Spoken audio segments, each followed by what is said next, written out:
¿Qué tal? Muy buenas tardes, muy buenos días con todos, sea la hora en la que están viendo este video. Esta es la práctica número 4 del curso de Morfofisiología General. Una vez más, yo soy el doctor Bernardo Cálamo, les agradezco por ver el video y espero que con esto podamos resolver algunas dudas de lo que vamos a tener en el desarrollo de la próxima práctica.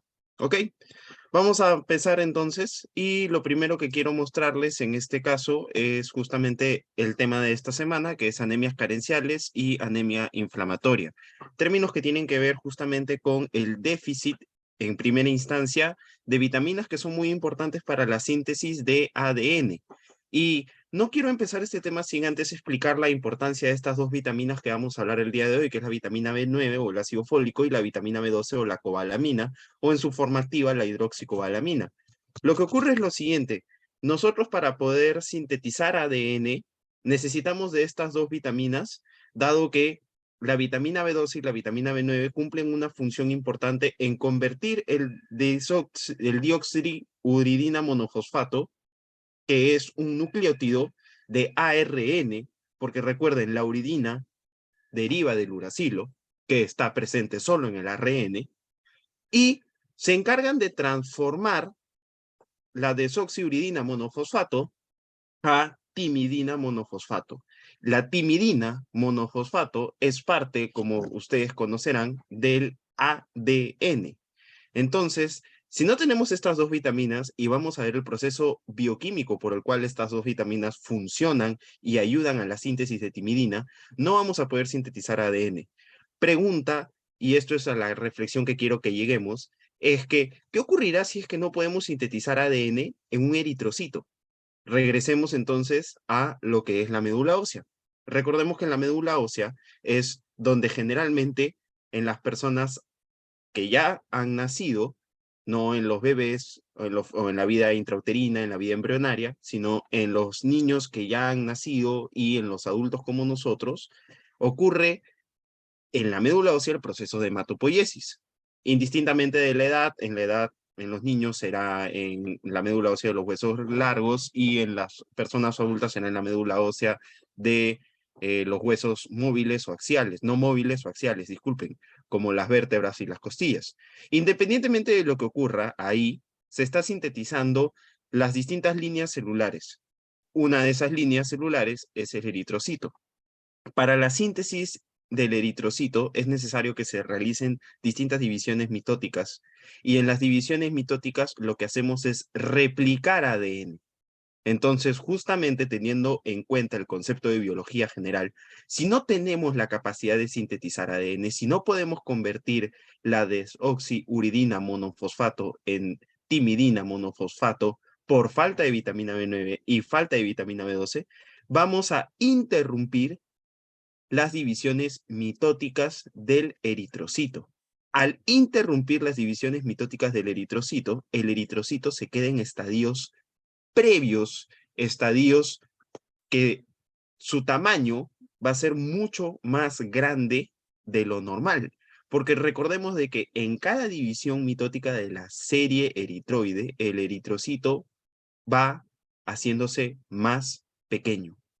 Por eso es que las anemias carenciales por falta de vitamina B9, falta de vitamina B12, nos producen una anemia macrocítica, es decir, un volumen corpuscular medio elevado.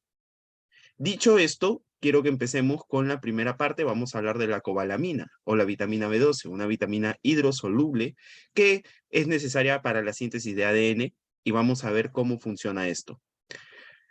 Normalmente los requerimientos en la dieta de vitamina B12 son muy pocos.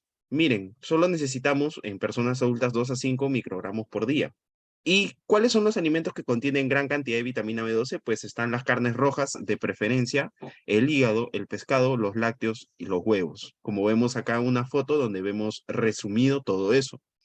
Ahora, la cobalamina o la vitamina B12 tiene dos formas, metilcobalamina y adenosilcobalamina. La metilcobalamina es la forma circulante y la adenosylcobalamina es la forma de depósito. Mientras que farmacéuticamente tenemos a la hidroxicobalamina, un metabolito activo de la vitamina B12 que nosotros lo utilizamos justamente en ampollas inyectables para personas que tengan anemia perniciosa o anemia por déficit de B12. Y también la tenemos en forma de adenosilcobalamina, que se utiliza para el diagnóstico de déficit de vitamina B12 en las personas. Para eso, vayamos principalmente a estas dos imágenes, pero me gustaría que nos centremos primero en la imagen que se encuentra a la derecha, ¿ok? En esta imagen lo que vemos primero es que la vitamina B12 que se encuentra en la comida, sea indistintamente el alimento que uno consuma, ingresa al cuerpo, pero no ingresa sola, ingresa con una proteína. Esta proteína se conoce como aptocorrina y la aptocorrina es una proteína que se encuentra en nuestra saliva. La vitamina B12 se va a juntar con la aptocorrina y con otra proteína que en este gráfico no está evidenciada, que es la proteína R. La aptocorrina, la proteína R y la vitamina B12 van a ingresar, van a seguir su trayecto por el esófago, van a llegar al estómago y en el estómago va a ocurrir algo importantísimo. Como nosotros estamos consumiendo alimentos, estos alimentos van a favorecer la secreción de los contenidos de las células parietales estomacales, dentro de ellos el ácido clorhídrico. Sin embargo, las células parietales también producen el factor intrínseco, muy importante y muy necesario para la absorción de la vitamina B12. No dejemos de lado la importancia de que el estímulo principal para la secreción de ácido clorhídrico y la secreción del factor intrínseco, en este caso, es el ingreso de los alimentos. ¿Qué ocurre? Se secreta el factor intrínseco, que lo vemos aquí, y mientras la aptocorrina, la proteína R y la vitamina B12 pasan a la primera porción del duodeno, en la primera porción del duodeno, debido a las proteasas que se han secretado de las células parietales y al ácido gástrico, la aptocorrina y la proteína R se degradan, dejando a la vitamina B12 sola. Acá puede ocurrir dos cosas. Si un paciente tiene déficit de factor intrínseco, y por favor les pido que presten mucha atención a esta parte, si un paciente tiene déficit de factor intrínseco, la vitamina B12 no se va a poder unir al factor intrínseco en esta porción del duodeno, en la primera porción del duodeno, y lo que va a ocurrir es la degradación por el ácido y las proteasas gástricas de la vitamina B12. Sin embargo, como vemos en este caso, este paciente no tiene un déficit de factor intrínseco. ¿Y qué va a ocurrir? Va a ocurrir el metabolismo fisiológico, el metabolismo normal de la vitamina B12. ¿Qué va a ocurrir? Justamente las proteasas y el ácido gástrico van a degradar a la aptocorrina y a la proteína R, pero la vitamina B12 se va a unir al factor intrínseco, justamente en esta porción, y al unirse al factor intrínseco, el factor intrínseco lo que va a hacer es proteger a la vitamina B12, que es una vitamina hidrosoluble, de la degradación por medio de las proteasas y el ácido gástrico. Y eso lo que va a hacer es facilitar que este complejo vitamina B12 factor intrínseco pueda seguir avanzando en su recorrido por el duodeno, pasen al yeyuno y lleguen a la parte más importante para la absorción de la vitamina B12, que es el ilion. Al llegar al ilion, va a ocurrir justamente la absorción de la vitamina B12. Pero ¿cómo ocurre esta absorción? Bien sencillo. La vitamina B12 llega al ilion y en las células intestinales del ilion, conocido también como enterocitos, lo que va a ocurrir es que la proteína Cuban va a degradar al factor intrínseco, permitiendo que la vitamina B12 pueda ser absorbida. Y en la membrana basal del enterocito tenemos el transportador MRP1. Y gracias a este transportador, la vitamina B12 absorbida en el enterocito va a poder ser trasladada del enterocito a la sangre. Y en la sangre, la vitamina B12, una vez sido absorbida, se va a unir con una proteína que se llama la transcobalamina para favorecer su transporte a través del organismo. Aquí viene dos cosas importantes. La transcobalamina va a llevar a la vitamina B12 en un inicio al hígado, donde se va a depositar y se va a guardar en su forma de depósito. Y por otro lado, también va a llevarla al glomérulo. Y en el glomérulo, recordemos de que lo que va a ocurrir es que nuestro organismo la va a principalmente reabsorber. Sin embargo, si ya tenemos un exceso de vitamina B12, la vamos a eliminar también en la orina. Entonces, no se olviden sitios de depósito de la vitamina B12 en el hígado. Y para eso, en el hígado tenemos justamente el receptor CD320, al cual se va a unir la vitamina B12 con la transcobalamina y va a favorecer su absorción y depósito. Mientras que para la reabsorción renal de la vitamina B12, cuando se filtra en el glomérulo, la vitamina B12 va a ser reabsorbida gracias a la megalina. Y la megalina, nuevamente, posterior a eso, va a permitir que la vitamina B12 se una a la transcobalamina y vuelva al torrente sanguíneo. Dicho esto, quiero que nos centremos en esta parte muy importante, que es la parte de la secreción de las células parietales. Recordemos que las células parietales del estómago son las que producen el ácido gástrico y son las que secretan el factor intrínseco necesario para que la vitamina B12 en el duodeno no sea degradada por las proteasas y el ácido gástrico y pueda continuar su trayecto y pueda ser absorbida en el ilio.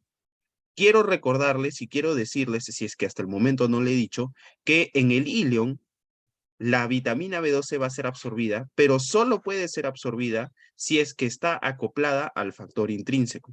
Entonces, por eso también es muy importante.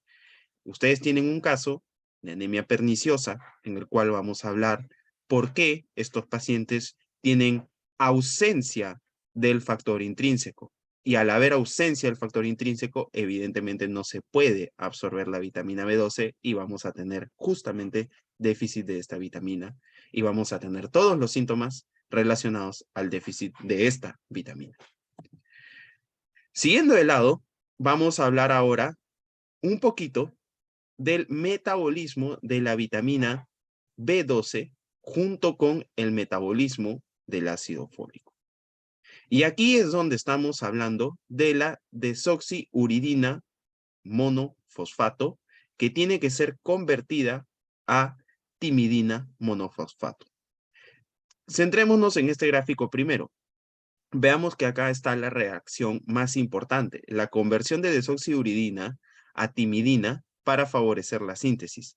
La desoxiuridina monofosfato se transforma a timidina monofosfato gracias a una enzima que se conoce como timidilato sintasa. Sin embargo, para que la timidilato sintasa pueda actuar, necesita un cofactor. Y el cofactor que necesita es el N5N10 tetrahidrofolato. N5N10 tetrahidrofolato. Lamentablemente, N5N10 tetrahidrofolato deriva en un inicio del dihidrofolato que se encuentra en el folato dietético. Y el dihidrofolato es transformado por una enzima que se conoce como dihidrofolato reductasa en tetrahidrofolato. Luego el tetrahidrofolato es transformado, en N5N10 metiltetrahidrofolato. Y esto se vuelve un ciclo. El problema ocurre aquí.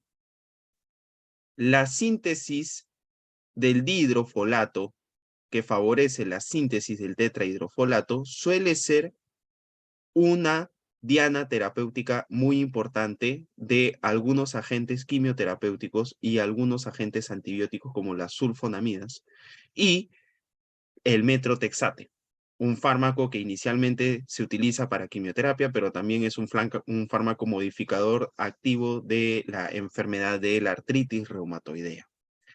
Entonces, esto es muy importante porque justamente hay un caso relacionado con el ciclo del folato que no podemos dejar de lado. Una vez que N5N10 metiltetrahidrofolato actúa, se vuelve inestable, una molécula inestable conocida como N5 metiltetrahidrofolato.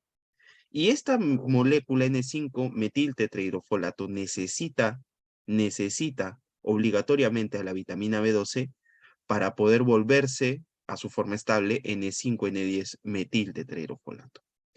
Es ahí donde entra a actuar la vitamina B12, porque en esta última reacción que les he dicho, es donde la vitamina B12 se utiliza como cofactor. Y si no tenemos como cofactor la vitamina B12, no vamos a poder convertir el N5-metiltetrahidrofolato nuevamente a tetrahidrofolato y por ende se va a acumular N5-metiltetrahidrofolato. Por otro lado, veamos el ciclo de la metionina. Para nosotros convertir homocisteína en metionina, necesitamos utilizar la enzima metionina sintasa. Y como vemos aquí arriba, la enzima metionina sintasa necesita como cofactor a la vitamina B12. Si no tenemos vitamina B12, vamos a tener un aumento de homocisteína y una disminución de la síntesis de metionina. Entonces, estos son marcadores, el aumento de la homocisteína y la disminución de la metionina con la disminución de la S-adenosilmetionina son marcadores de déficit de vitamina B12. Pero no queda ahí. Veamos esta imagen. En la mitocondria, el ácido metilmalónico necesita ser transformado a metilmalonil-CoA y luego, por medio de la enzima metilmalonil-CoA mutasa, se convierte a succinil-CoA. Y succinil-CoA es un compuesto muy importante, dado que nos permite realizar el ciclo de Krebs para poder realizar la respiración celular. Sin embargo, la enzima metilmalonil-CoA mutasa requiere de cofactor a la vitamina B12 también. Por eso, junto con marcadores elevados de homocisteína, disminución de metionina y disminución de S-adenosilmetionina, también tenemos el aumento de ácido metilmalónico y el aumento de metilmalonil-CoA como marcadores de déficit de vitamina B12, dado que estas reacciones no van a poder ser llevadas a cabo. El ácido fólico, la vitamina B9, también conocido como ácido teroil glutámico, también es una vitamina hidrosoluble que es necesaria para la síntesis de ADN. Como les he comentado, si no tenemos el ácido fólico, no vamos a poder convertir deoxirridina monofosfato en timidina monofosfato por acción de la enzima timidilatosintasa, dado que la timidilatosintasa requiere como cofactor al N5N10 metiltetrahidrofolato y que este justamente proviene del ciclo del dihidrofolato convertido por dihidrofolato reductasa a tetrahidrofolato y luego el tetrahidrofolato se convierte a N5N10 tetrahidrofolato. Recordemos algunos datos básicos del ácido fólico y la dieta. Su requerimiento diario 50 microgramos por día, siendo hasta de 100 microgramos por día en las mujeres embarazadas. El consumo habitual es de 400 microgramos y los vegetales que consumen las personas generalmente para tener ácido fólico son los vegetales verdes, como la espinaca, las frutas como las naranjas, limones, plátanos, fresas, etc. Sin embargo, también tenemos gran presencia de ácido fólico, vitamina B9 en las carnes rojas y en el hígado. Y esto me lleva a decirles algo muy importante que ocurre en las anemias carenciales. Una persona que sufre de anemia carencial, ya sea por déficit de B9 o déficit de B12 por una falla nutricional, ha tenido un problema nutricional, por lo menos evolucionando en meses y años. ¿Por qué? Porque veamos que los requerimientos diarios son muy pequeños. Y veamos de que la capacidad de almacenamiento de nuestro organismo y de tener depósitos de B12 y de B9 es superior comparado a los requerimientos diarios. Por ende, para que nosotros depletamos todo nuestro depósito de B12 y B9, tienen que pasar meses a años. Eso quiere decir de que no vamos a ver un déficit de B9 o B12 comúnmente como un cuadro agudo de enfermedad, sino que lo vamos a ver como un cuadro de enfermedad crónica. Para la absorción de los folatos, es muy importante que nosotros sepamos de que el ácido fólico puede ingresar de distintas maneras o distintas conformaciones bioquímicas a nuestro enterocito. Puede ingresar como ácido fólico, puede ingresar como tetrahidrofolato, puede ingresar como 5-metiltetrahidrofolato. Independientemente de eso, el ácido fólico al ingresar a nuestro enterocito se puede transformar también en dihidrofolato por acción de la enzima dihidrofolato reductasa y luego en tetrahidrofolato por la misma enzima. Y luego el tetrahidrofolato se puede convertir en N5N10 metiltetrahidrofolato, que es el que necesitamos como cofactor que hemos estado conversando para la síntesis de ADN.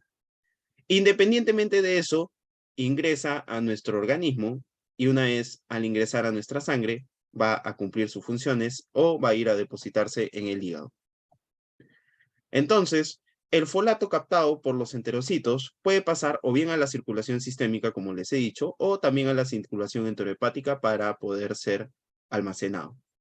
El folato absorbido, principalmente 5-metiltetrahidrofolato, como vemos en la imagen, se encuentra 66% unido a la albúmina, 33% libre en el plasma y menos de 1% unido a la proteína de unión de los folatos. Y el folato es captado en muchas células de nuestro cuerpo y tenemos dos tipos de receptores de folato, el receptor de folato alfa y el receptor de folato beta. ¿Por qué es importante esto? Porque el receptor de folato alfa se encuentra en distintos epitelios celulares, como el epitelio hepático. Sin embargo, el receptor de folatos beta es el primordial en la médula ósea. Entonces, veamos aquí cómo el folato ingresa a la vía enterocítica y es luego justamente transportado en la vía vasolateral a la sangre por los transportadores de folato MRP1, MRP3 y MRP5. Mientras que en la vía biliar es justamente transportado al sinusoide por medio del MRP4. Almacenamiento del folato, como les dije, nosotros almacenamos folato y almacenamos vitamina B12, ambos en el hígado. Y lo que es importante es que recordemos que nuestro cuerpo almacena 0,5 a 20 miligramos de folato, lo cual supera ampliamente la necesidad o el requerimiento diario de folato, que en algunas personas es de 50 a 200 microgramos, y si eres una mujer embarazada, 400 microgramos, lo cual es un valor muy disminuido comparado a nuestras reservas, lo que nos lleva a tener como conclusión de que un paciente que desarrolla un déficit por anemia carencial es porque justamente ha tenido un déficit nutricional o una enfermedad que le cause un déficit nutricional por lo menos de meses a años de evolución.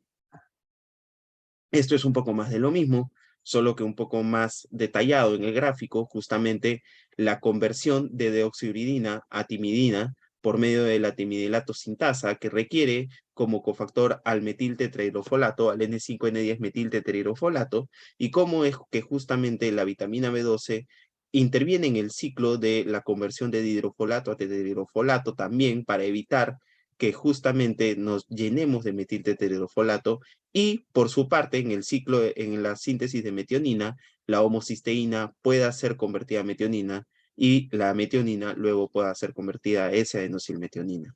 Entonces son ciclos que se encuentran relacionados entre sí y que al no tener ya sea tetrahidrofolato o B12, que es hidroxocobalamina o cobalamina, no podamos sintetizar deoxiuridina.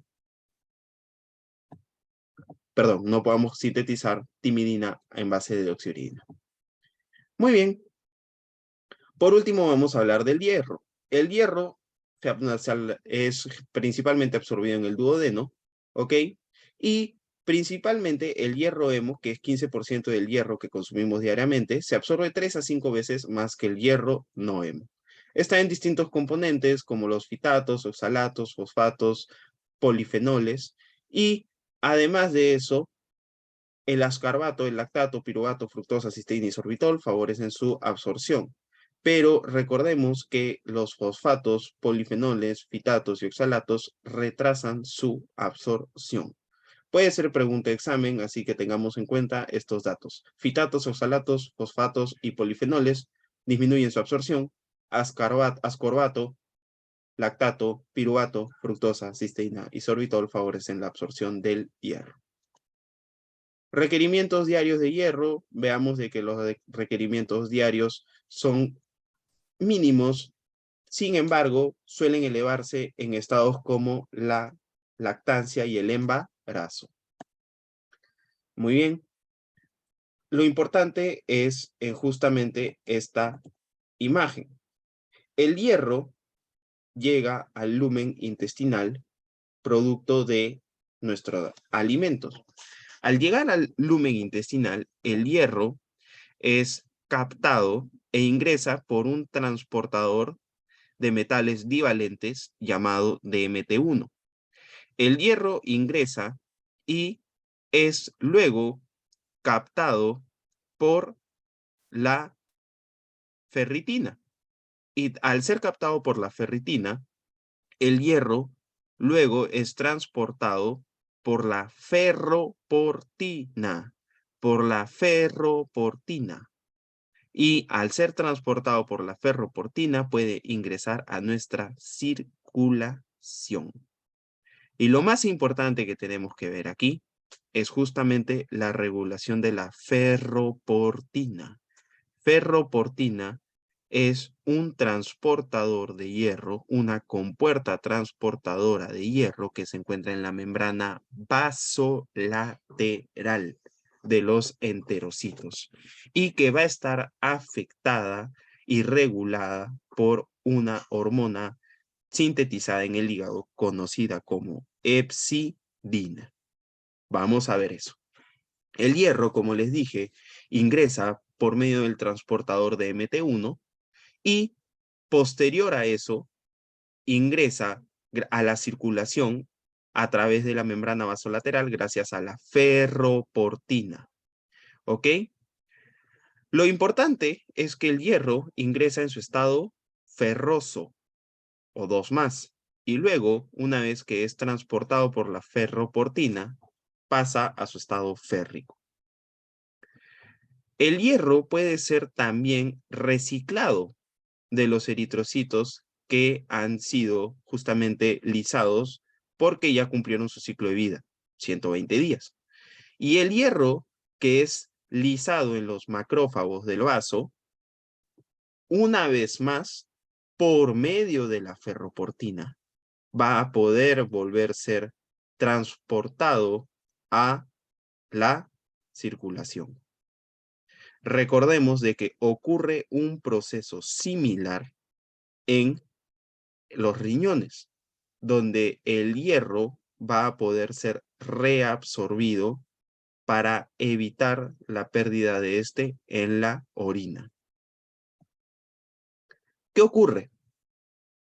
Nosotros necesitamos el hierro para poder sintetizar el grupo hemo y poder formar la hemoglobina. Y es justamente el hierro utilizado en la síntesis de la vía eritroide, donde vamos a centrarnos en la explicación de justamente la función de la hepcidina y la ferroportina. Nosotros tenemos un marcador, un receptor de transferrina, que se conoce como CD71. Este receptor de transferrina tiene la función de unirse a la transferrina saturada con hierro. Nuestro cuerpo reconoce si es que la unión de la transferrina saturada con hierro es muy elevada a este receptor CD71. En los casos donde la unión está elevada y se logra saturar los receptores de transferrina o receptores CD71, aumenta la síntesis de hepcidina. Al aumentar la síntesis de hepcidina cumple su función reguladora, que sería inhibir la entrada de hierro a través del transportador de la membrana basal, que es la ferroportina. Eso quiere decir que a mayor saturación del receptor de transferrina CDT1 por medio de transferrina unida o acoplada a hierro, vamos a tener mayor producción hepática de hepcidina.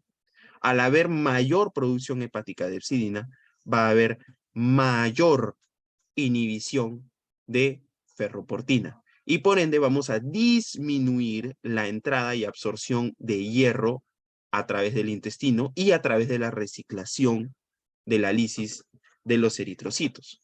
¿Por qué? Porque evidentemente nuestro cuerpo no desea saturarse de hierro. ¿Por qué? Una explicación fisiopatológica puede ser el hecho de que el hierro es un componente altamente reactivo y que en exposición con oxígeno puede formar especies reactivas de oxígeno y eso puede causar daño celular y producir enfermedades. Una de las enfermedades más conocidas por depósito o acumulación de hierro es la hemocromatosis. Sin embargo, no viene mucho al caso, simplemente para que sepan de que nuestro cuerpo no puede tener más cantidad de hierro de la que ya tiene. ¿Y cómo nuestro cuerpo se va a dar cuenta de que está con niveles séricos de hierro normales y adecuados? Por medio de la capacidad de saturación del receptor de transferrina. ¿Qué ocurre si el receptor de transferrina no se satura?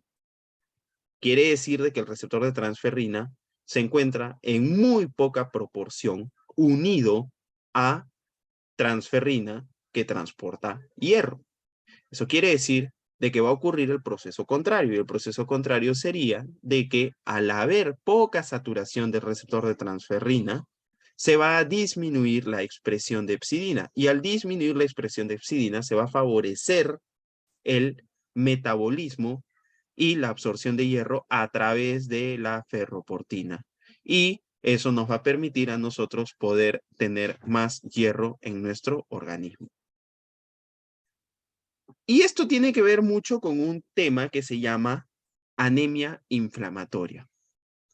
La inflamación producida por distintas enfermedades, generalmente enfermedades crónicas, como las neoplasias, la tuberculosis o la brucelosis, van a producir que se liberen distintos mediadores de inflamación, conocidos como citoquinas. Dentro de todas las citoquinas que se van a liberar, ya sea el factor de necrosis tumoral alfa, el interferón gamma, la interleuquina más importante y la más relacionada con la anemia inflamatoria es la interleuquina 6. Repito, la inflamación crónica producida por enfermedades crónicas como la tuberculosis, como la brucelosis, como las neoplasias, van a aumentar la producción de mediadores de inflamación conocidos como citoquinas proinflamatorias. Dentro de estas, la más importante para nosotros es la interleuquina 6. La interleuquina 6 se va a unir a su receptor. ¿En dónde? En el hepatocito. La interleuquina 6, al unirse a su receptor de interleuquina 6, va a cumplir una función como si fuera un receptor de JAK-STAT. Se va a fosforilar la proteína JAK y la proteína JAK al fosforilarse va a activar a la proteína STAT fosforilándola. Una proteína STAT fosforilada se va a unir con otra proteína STAT fosforilada y se va a formar un dímero STAT. Y este dímero STAT va a ingresar al núcleo del hepatocito y va a favorecer la transcripción de hepcidina. Y recordemos el funcionamiento normal de la hepcidina. Si tengo hepcidina elevada, lo que va a producir es una inhibición de la ferroportina. Y al nosotros inhibir ferroportina, vamos a tener disminución de la absorción intestinal de hierro y por eso la anemia inflamatoria nos produce una anemia por falta de hierro. Justamente en este caso, la anemia inflamatoria suele ser normocítica, normocrómica. ¿Y cómo se explica que no sea microcítica e hipocrómica? Se explica porque la inflamación mediada justamente por la interleuquina 6 suele ser una inflamación aguda a subaguda y no una inflamación de alguna manera producida de larga data.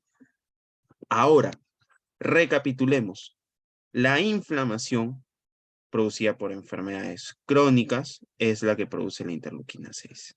Y esta es la que se une a su receptor, fosforila JAK, dimeriza STAT fosforilado y aumenta la producción de hepcidina y vamos a tener una disminución de la absorción intestinal de hierro por inhibición de de ferroportina a través de la hepcidina. Y es así como se explica que las anemias inflamatorias crónicas sean anemias normocíticas normocrómicas. Repito, no son microcíticas ni son hipocrómicas, son normocíticas normocrómicas generalmente. Muy bien, esto es un poco más de lo que ya hemos visto. Al igual que esto, recordemos de que justamente la hepcidina tiene relación ¿con qué? Con la capacidad de transporte de la ferroportina, ¿ok? Y que para nosotros producir mayor cantidad de hepcidina, tendríamos que de alguna manera u otra tener mayor saturación del receptor de transferrina que hemos hablado previamente. Vamos a ver unos casitos. Justamente la anemia megaloblástica por déficit de B9 o B12 puede tener distintas etiologías. Y aquí es donde quiero que quedemos en cuenta y nos demos cuenta de que anemia megaloblástica es un conjunto de anemias. Mientras que dentro de la anemia megaloblástica pueden haber distintas causas, como por ejemplo el déficit de B12, el déficit de B9 o también la anemia perniciosa. Así que no generalicemos de que la anemia perniciosa es solo anemia megaloblástica, sino que la anemia megaloblástica es un conjunto de enfermedades, ¿ok? Como vemos, por falta de vitamina B12 podemos tener la anemia perniciosa, que es justamente la pérdida del factor intrínseco. Pero también podemos tener problemas de malabsorción intestinal, como la enfermedad celíaca, las gastrectomías previas o las cirugías ileales previas como causa de déficit B12. Y en el caso del déficit de folato, las causas más comunes es el alcoholismo y la malabsorción justamente por falta de nutrición. Sin embargo, aquí es importante también tener en cuenta de que causas de déficit de folato también están el uso de agentes quimioterapéuticos como el metrotexate y antibióticos como las sulfas. Quiero que vayamos un poco a un caso de déficit de B12. ¿Qué va a ocurrir con un paciente que tiene déficit de B12? Pues vamos a tener distintas manifestaciones. Y dentro de las primeras manifestaciones que vamos a tener es justamente una falla en la sensibilidad y una degeneración en distintas partes de la médula ósea. A esto se le conoce como una degeneración esponjósica mielopatía, y justamente vamos a tener pérdida de la propiocepción, que es la vibración, posición. Vamos a tener un paciente que va a tener incapacidad, de sentir la vibración, la posición, la propiocepción. Va a tener una marcha atáxica, va a tener debilidad de las extremidades, hiperreflexia, signo de Romberg positivo. Y a esto se le conoce como un síndrome medular, el cual me gustaría que ustedes investiguen y el cual me gustaría que ustedes averigüen un poco más para que nos puedan indicar qué partes de la médula ósea son las que están justamente afectadas por el déficit de B12. En la sangre periférica vamos a tener glóbulos rojos macrocíticos con un volumen corpuscular medio elevado, macroovalocitos. Podemos tener en algunos casos anisocitosis y, como es común, vamos a tener neutrófilos hipersegmentados, que suele ser un hallazgo muy común en la lámina periférica también. En la médula ósea vamos a tener hipercelularidad, dado de que nuestra médula va a requerir mayor cantidad de B12 y B9 para poder sintetizar estos precursores. Sin embargo, al no haber nuestra médula ósea va a tratar de compensar la falta de células funcionales generando más células, aunque las células que genere no sean células funcionales en sí. Muy bien. Vamos a tener pacientes con retraso del desarrollo, pacientes que van a tener hipotonía, letargia o coma, entre otras alteraciones. ¿Ok? En la anemia megaloblástica por fármacos es justamente lo que estábamos hablando. Recordemos de que hay fármacos que inhiben a la enzima dihidrofolato reductasa. Y ustedes dirán, doctor, ¿de verdad existen estos fármacos? Y sí, sí existen. ¿Por qué? Porque las bacterias también tienen síntesis del ácido fólico. Entonces es una vía utilizada para poder inhibir justamente el crecimiento y la replicación bacteriana. Lamentablemente, los fármacos no son específicos de la enzima dihidrofolato reductasa bacteriana y también afectan a la enzima dihidrofolato reductasa de nuestro organismo. El fármaco más comúnmente utilizado y más comúnmente relacionado como antibiótico a esto es el trimetoprim sulfametoxazol. Y recordemos de que son las sulfas las que producen justamente inhibición de la enzima dihidrofolato reductasa. Pero también tenemos agentes neoplásicos anticancerígenos como el metrotexate, que también inhiben la enzima dihidrofolato reductasa. Y no solo eso, sino que también el metrotexate es el fármaco más utilizado para tratamiento de la artritis reumatoidea y es conocido como un fármaco modificador de la enfermedad. La anemia perniciosa es una enfermedad en la cual se van a generar autoanticuerpos o anticuerpos contra las células parietales del estómago. Recordemos de que las células parietales del estómago son las células que se encargan de la síntesis de ácido clorhídrico y de factor intrínseco. Si tenemos anticuerpos contra las células parietales, al no tener las células que producen factor intrínseco, no vamos a poder realizar la absorción de vitamina B12 en el ileum. Muy bien. Esto es un poco más de lo que ya hemos conversado y justamente lo que tenemos aquí es ferropenia, relacionado justamente a las anemias ferropénicas, que lo hemos visto en clases previas y lo hemos colocado acá en relación al metabolismo de la hepcidina. ¿Por qué? Porque la hepcidina se encarga justamente de la absorción de hierro a nivel intestinal. Sería bueno, por favor, que revisen un poco estas diapositivas y estas imágenes para que puedan diferenciar entre los valores y las distintas funciones del hierro en nuestro cuerpo. Por último, la anemia inflamatoria producida por enfermedades. Recordemos de que las enfermedades producen distintos mediadores de inflamación, siendo el mediador de inflamación más importante para una anemia inflamatoria la interleuquina 6. Sin embargo, eso no quiere decir que el resto de mediadores de inflamación tampoco intervengan o tampoco influyan en la producción de anemia. El factor de necrosis tumoral alfa y la interleuquina 1 también interfieren en esto. Pero no dejemos de lado que la interleuquina 6 es el factor más importante.